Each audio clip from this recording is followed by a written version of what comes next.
बातें करते हम खेतों की और उसके रखवाली की। बाग बगीचा फल फूलों और फसलों की हरियाली की। हम बीजों की बातें करते उत्तम जल संसाधन की। हम तकनीकी बातें करते फसलों के उत्पादन की।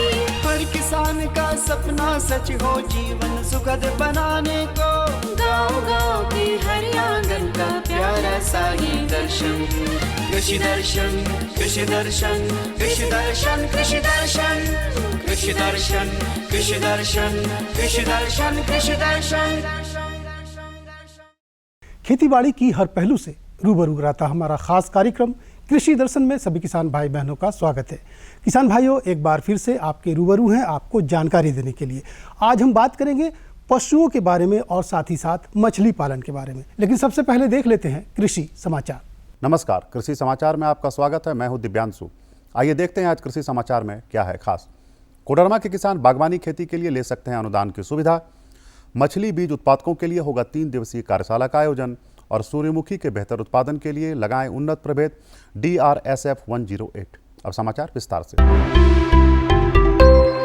कोडरमा जिला में राज्य बागवानी मिशन और कार्यान्वित जिला उपयोजना का क्रियान्वयन किया जाना है।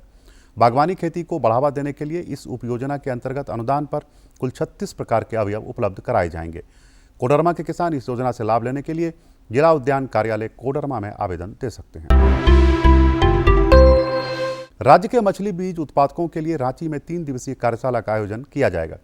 ये कार्यशाला उन मछली पालकों के लिए है जिन्होंने मछली बीज उत्पादन का प्रशिक्षण प्राप्त करके मछली बीज उत्पादन करने का काम शुरू किया है।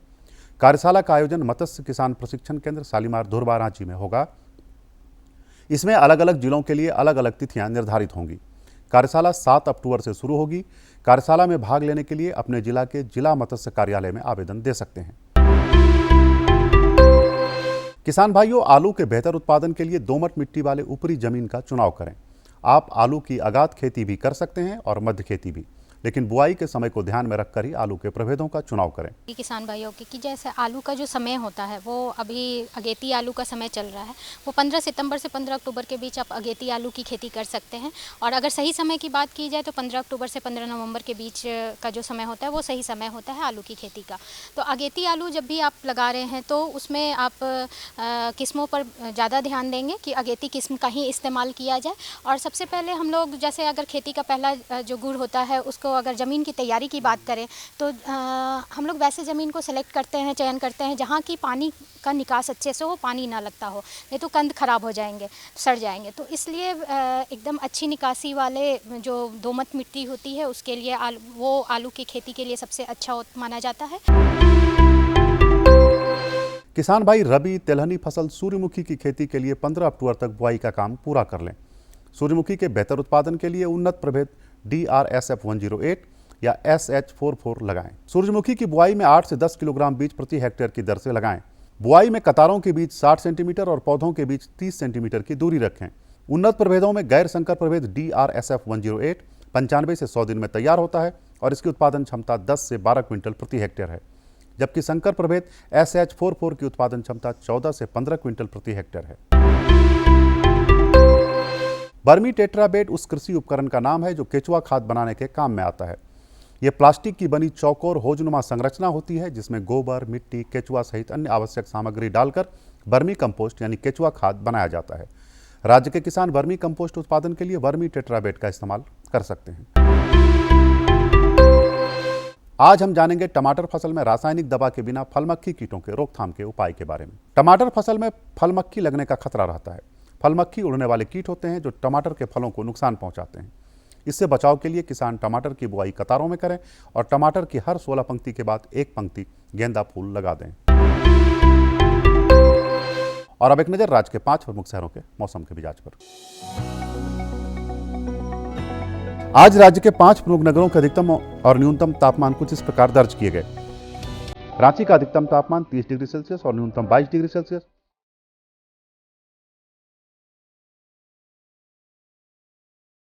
जमशेदपुर का अधिकतम तापमान 39 डिग्री सेल्सियस और न्यूनतम 24 डिग्री सेल्सियस। मेदिनीनगर का अधिकतम तापमान 33 डिग्री सेल्सियस और न्यूनतम 23 डिग्री सेल्सियस। देवघर का अधिकतम तापमान 33 डिग्री सेल्सियस और न्यूनतम 24 डिग्री सेल्सियस, जबकि धनबाद का अधिकतम तापमान 34 डिग्री सेल्सियस और न्यूनतम 24 डिग्री सेल्सियस रहा।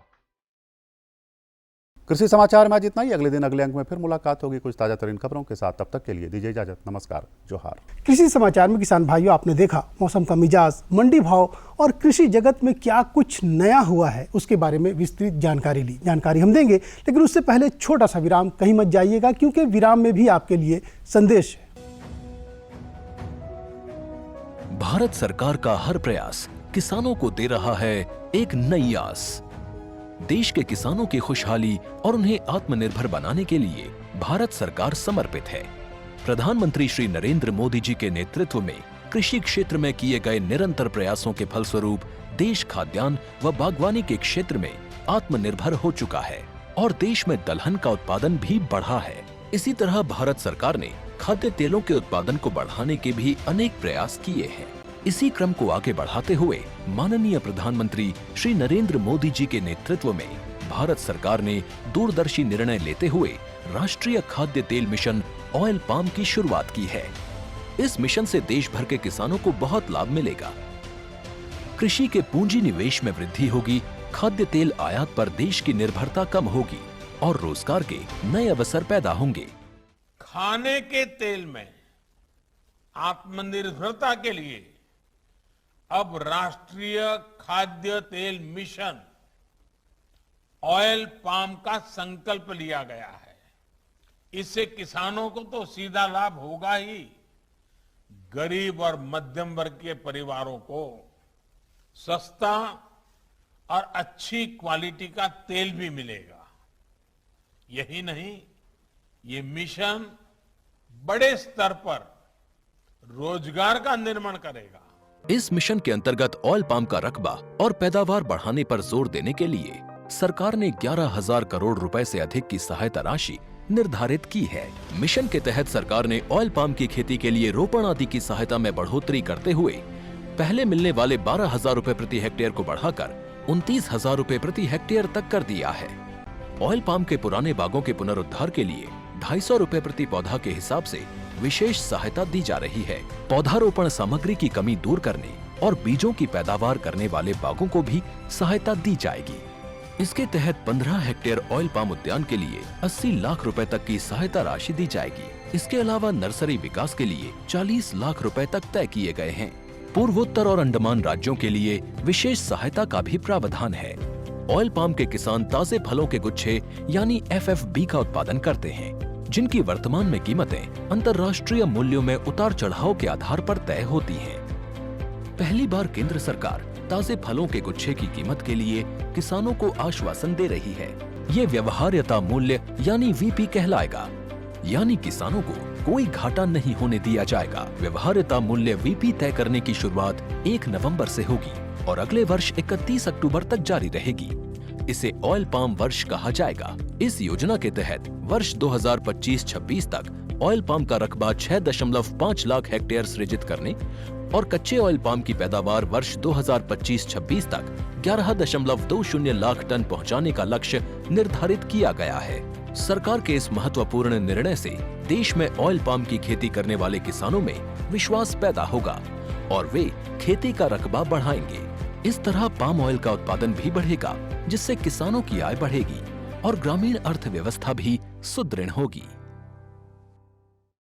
किसान भाई बहन, आप खेतीबाड़ी के साथ साथ बड़े पैमाने पर पशुपालन भी करते हैं, जो कि काफ़ी आपको मुनाफा दिलाता है।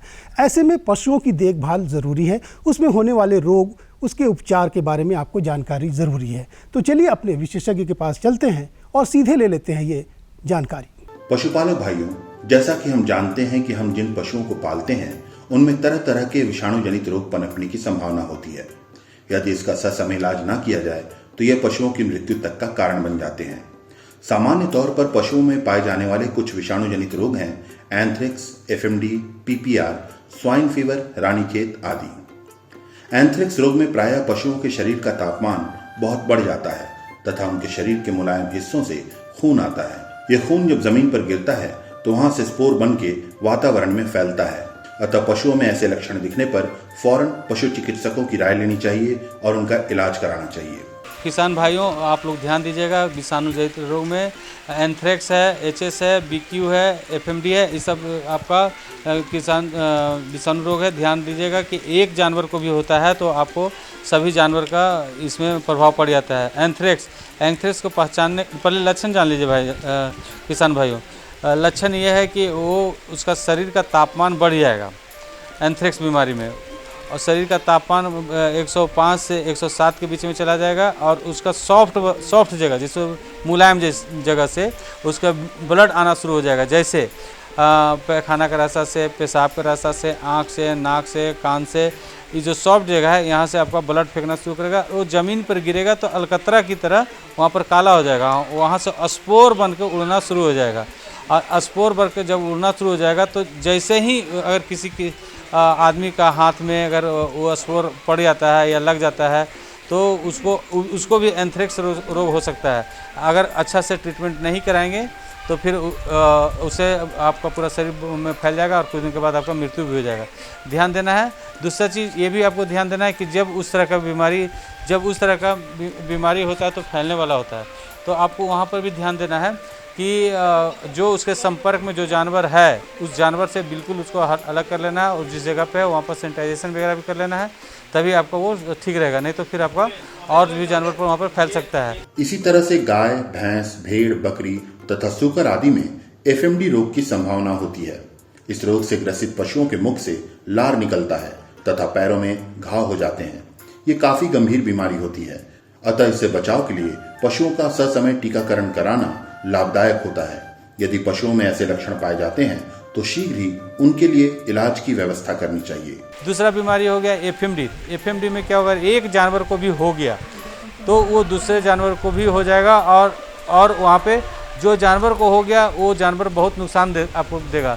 पहला क्या आपको नुकसान देगा कि दूध सूख जाएगी। दूसरा, अगर बैल को हो गया तो वो तो आप ठीक कर लेंगे, पर वो आपका काम के लायक बैल नहीं रह पाएगा, कारण कि उसमें ताकत नाम का कोई चीज़ नहीं रहेगा। जब आप खेत में जोतने के लिए बैल को निकालेंगे, ले जाएंगे, तो वो चलेगा ही नहीं। थोड़ा देर 5 मिनट 4 मिनट चलेगा, फिर बैठ जाएगा, मुँह से फेन वगैरह भी आने लगेगा। तो उससे क्या होगा कि आप थक हार जाएंगे, सोचेंगे कि जानवर कोढ़िया है जिसकी वजह से ये बढ़िया से चल उल नहीं रहा है ना, पर वैसा बात नहीं, उससे शरीर में ताकत ही छीन हो जाता है।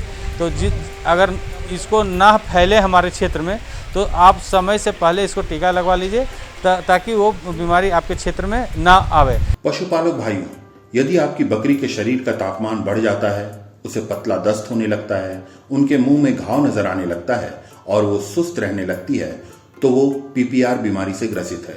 इस बीमारी से बचाव के लिए उन्हें पीपीआर का टीका देना फायदेमंद होता है। आपका पीपीआर बकरी में ही होती है।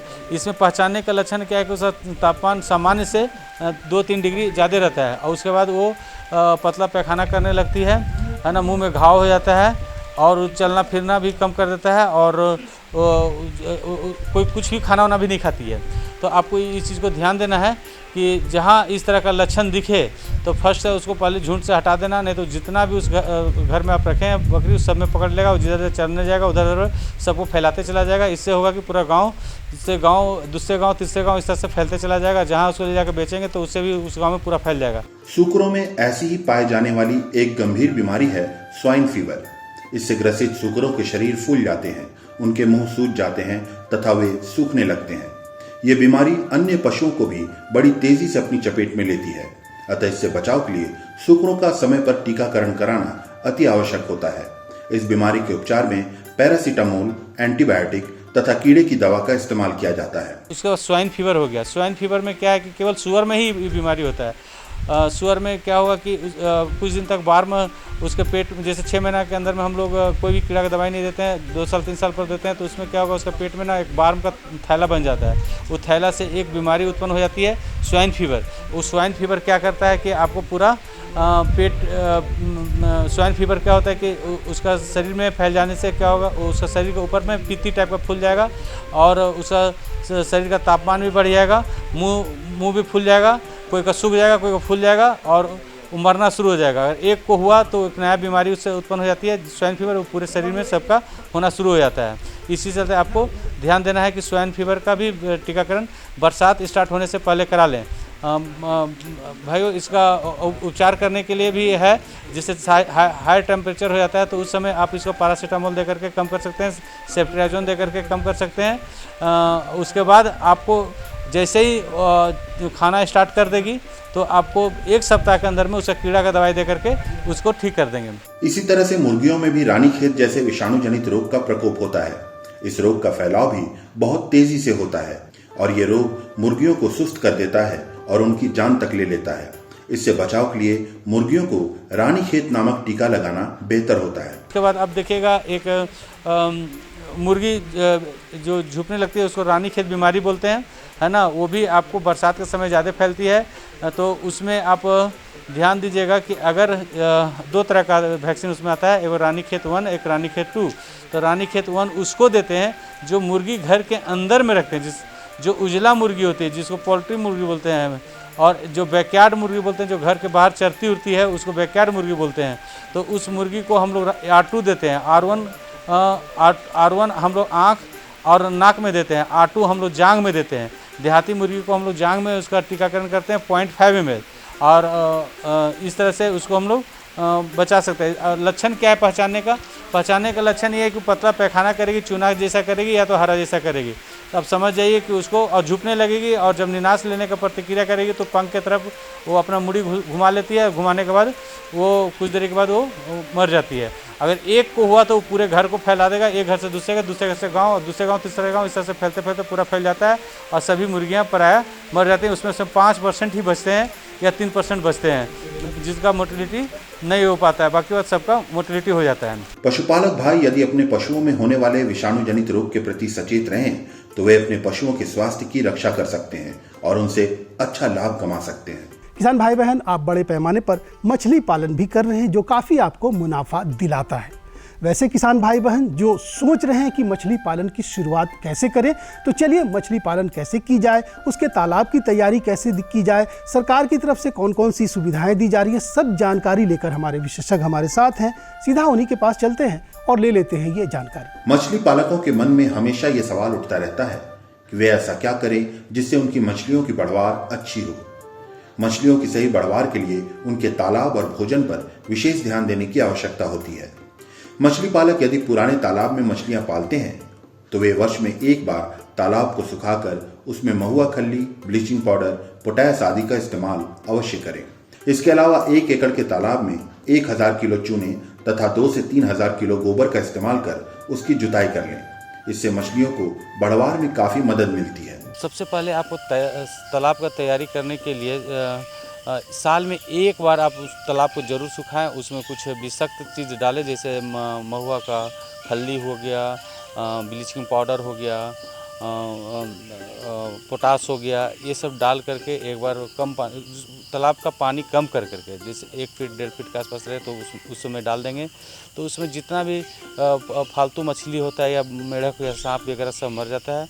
और उसके बाद उसको सुखा करके उसमें जुताई कर करके 1 एकड़ का अगर प्लॉट है तो कम से कम 1000 केजी चूना उसमें डाल करके और लगभग 2 से 3 हज़ार केजी आप उसमें गोबर डाल देंगे। उससे क्या होगा कि उसके बाद उसका जुताई कर देंगे उस तालाब में, तो उसमें उसका मछली का फीड सप्लीमेंट वो जब बच्चा डालते हैं तो उस समय बढ़ने के लिए उसको काफ़ी मदद मिल जाता है। जो बच्चा उसको खाता है उसमें जो चूना होता है वो कैल्शियम का काम करता है, उसका शरीर बढ़ने में काम करता है।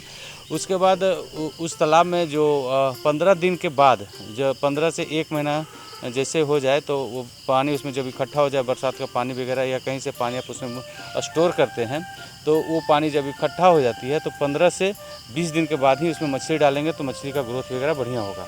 मछलियों की बढ़वार के लिए उनके भोजन की व्यवस्था भी अच्छी होनी चाहिए।